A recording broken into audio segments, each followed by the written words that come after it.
টোটো আসবে, একটাও টোটো পাওয়া যাচ্ছে। নমস্কার সবাইকে, নতুন একটা ব্লগে সবাইকে স্বাগত আর ভালোবাসা জানিয়ে আজকে ব্লগটা শুরু করছি।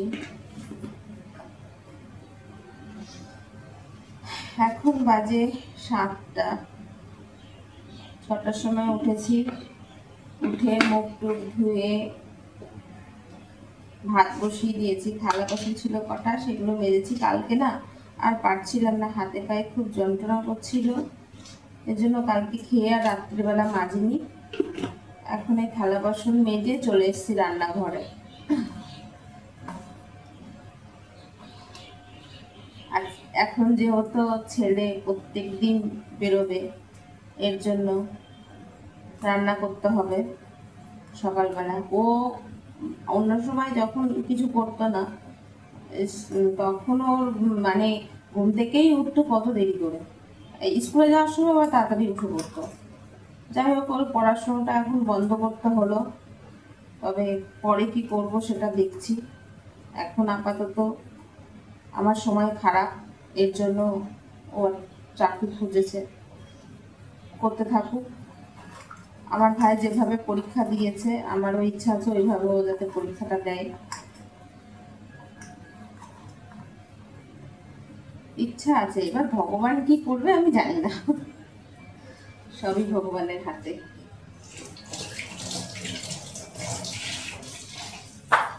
এখন রান্না হচ্ছে উচ্ছে ভাজা, বেগুন ভাজা, আর কালকে সেই তেলাপিয়া মাছ নিয়ে এসেছি, তেলাপিয়া মাছের ঝাল করবো।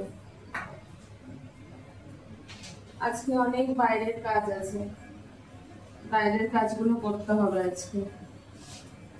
দেখো, বেগুন আমরা দুজনা খাবো, দুটো উচ্ছে কেটেছি মাত্র, একটা বেগুন কেটেছি ভাজার জন্য, দুজনা খাবো তো। এখন তো খাওয়ার আর কেউ নেই যে তাদের জন্য রান্না করব।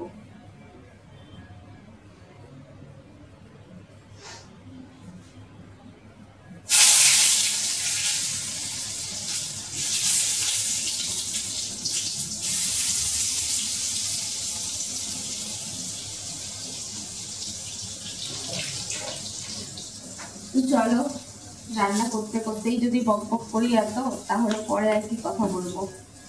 আবারও পরে আসছি, রান্নাটা ততক্ষণ করতে থাকি, তারপরে ফাইনালটা তোমাদেরকে দেখিয়ে দেবো কি রান্না করছি। 9টার মধ্যে আমার রান্না বান্না কমপ্লিট।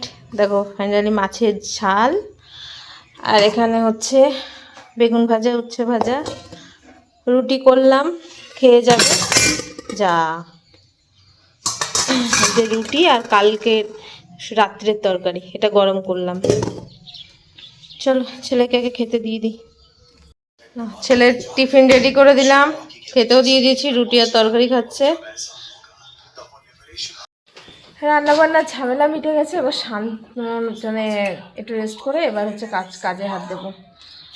আজকে তাড়াতাড়ি কাজগুলো করতে হবে, কারণ আজকে ঘরের কাজ থেকে আজকে বাইরের কাজটা বেশি আছে।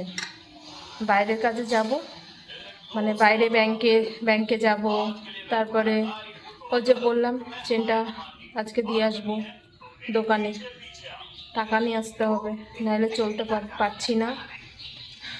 আর বাজারঘাট করতে হবে, খেতে তো হবে বলো ভাই, না খেলে হবে কী করে।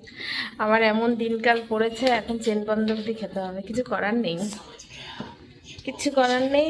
যতক্ষণ না ছেলের মাইনে ঠাইনে না আসছে, যতক্ষণ আমি একটা ব্যবস্থা না করতে পারছি, ততক্ষণ তো চালাতে হবে। এখনো ব্যাংকের বই করতে প্রায় 1000-2000 টাকা লাগবে, তো সেটার জন্যই আরও টাকার বিশেষ করে দরকার। তো চলো, পরে আবার আসছি, কাজগুলো গুছিয়ে নিই, রান্নাঘরটা পরিষ্কার করে নিই। কারেন্ট চলে গেছে, অন্ধকার না, তোমাদের সঙ্গে শেয়ার করতে পারবো না, প্রচুর অন্ধকার। এই পুজোর সময় এই সময়টা খুব কারেন্ট চলে যায় এখানে। তো কারেন্ট নেই, তাহলে কাজগুলো গুছিয়ে নিই, আর বাইরের কাজেরটা আছে যার জন্য।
চলো এখন যাচ্ছি ব্যাংকে, জামা কাপড়গুলো ভিজিয়ে রাখলাম, এসে কাচবো।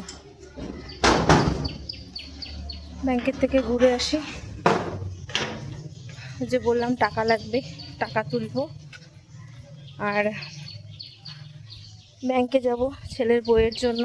দেখা যাক কি হয়, কি কি লাগবে এগুলো শুনে আসি। জানি যেহেতু, তবুও একবার শুনে আসি কোন ব্যাংকে কত টাকা লাগবে সেটা জানার দরকার না।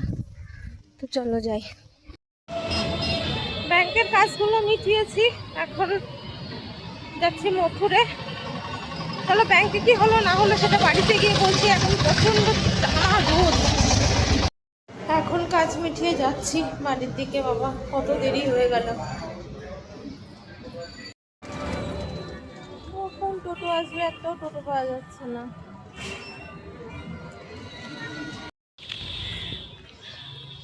এখন বাড়ি আসলাম 3টে বাজে, 3টে।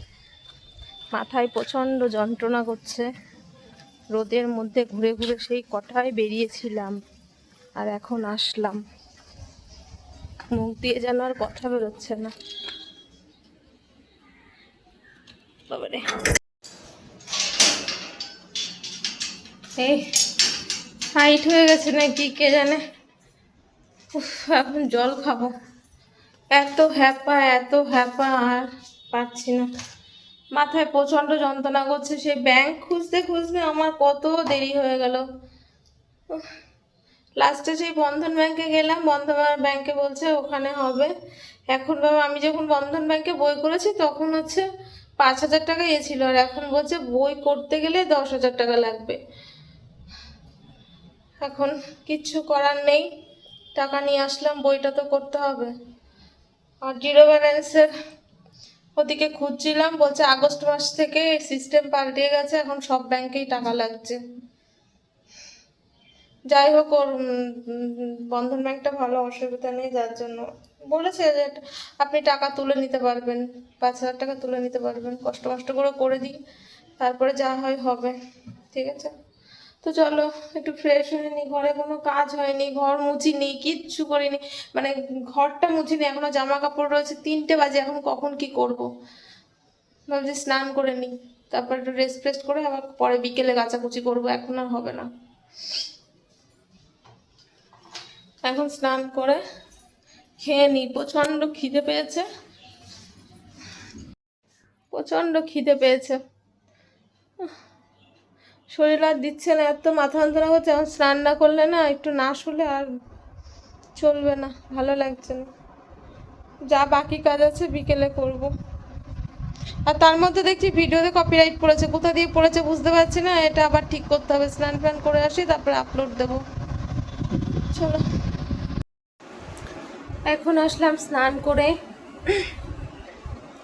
সত্যি আমার চেহারা যে কি হয়েছে আমি নিজেকে চিনতে পারছি না। আমি বুঝতে পারছি না যে আমি সেই মেয়ে কিনা।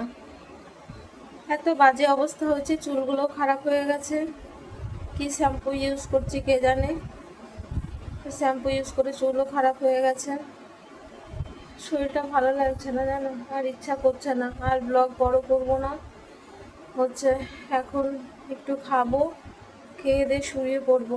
আর আমার সব থেকে প্রবলেম কি হয় জানো, যখন খুব কষ্ট হয় না, আমার গলা দিয়ে আওয়াজ বেরোয় না। শরীরের কষ্ট থেকে গলার আওয়াজটা পুরো চেপে যায়, গলার আওয়াজটা বেরোতেই চায় না।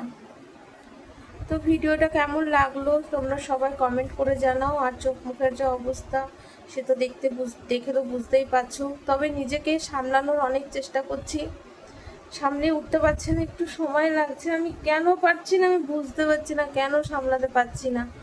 আমি শুধু ভগবানকে ডাকছি আমাকে একটু সামলিয়ে দাও। সবাই যখন ভালো আছে কেন আমাকে এত কষ্ট দিচ্ছ? আমি সামলানোর চেষ্টা করছি, আমি পারছি না। তবে আশা করি সামলিয়ে যাব। আর সামলাতে তো হবেই আমাকে। যাই হোক, আমি জীবনে একটা জিনিসই ভেবে নেব যে আমার জীবনে সেই মানুষটা মৃত। যেদিন আমি মৃত বলে মেনে নেবো সেদিনই হয়তো আমি ভুলে যেতে পারবো, আমার পক্ষে তখনই সম্ভব হবে। তো যাই হোক, বেশি কথা বলে আর লাভ নেই। এখন হচ্ছে আজকে ব্লগটা শেষ করলাম, আর সারাদিনের মধ্যে আর ব্লগ করবো না। আবার কালকে ব্লগে দেখা হচ্ছে। ততক্ষণ সবাই ভালো থাকবেন, সুস্থ থাকবেন। আমার জন্য একটু আশীর্বাদ করবেন যাতে আমি একটু সব কিছু সামলিয়ে উঠতে পারি।